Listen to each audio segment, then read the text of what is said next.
एक साधारण से दिखने वाले तपस्वी महाअवतार बाबा जी पद्मासन में बैठे हैं। उनके चारों ओर दिव्य प्रकाश का मंडल है।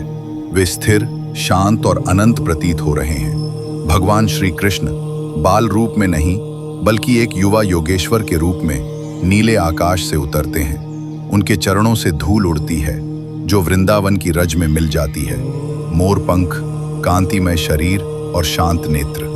वे बाबा जी के समीप आकर प्रणाम करते हैं। श्री कृष्ण, प्रभु, मैं समय के अनेक रूपों को जानने वाला हूँ, परंतु अब आत्मा को पूर्ण शुद्धता में विलीन करने हेतु आपसे योग की दीक्षा चाहता हूँ। बाबा जी मृदु मुस्कान के साथ, भगवान, आप तो स्वयं योगेश्वर हैं, गीता के ज्ञानदाता। फिर यह याचना। श्री कृष्ण, जो देता है वही पाने आता है। गीता में मैंने जो कहा उसे अनुभव में लाने का समय अब आया है।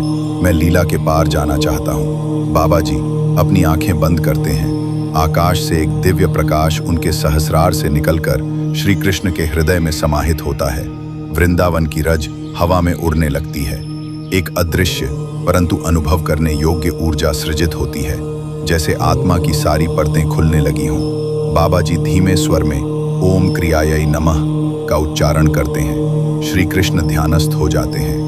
उनकी मूर्ति धीरे धीरे ब्रह्म ज्योति में परिवर्तित होने लगती है। कुछ क्षणों बाद दोनों नेत्र खोलते हैं। श्री कृष्ण का चेहरा और भी शांत और भी विराट लगता है। वे पुनः बाबा जी को प्रणाम करते हैं। श्री कृष्ण, अब मैं पुनः लौटूंगा उस काल में जहां मैंने ज्ञान दिया, लेकिन अब मैं जानता हूं ज्ञान क्या है और योग क्या है।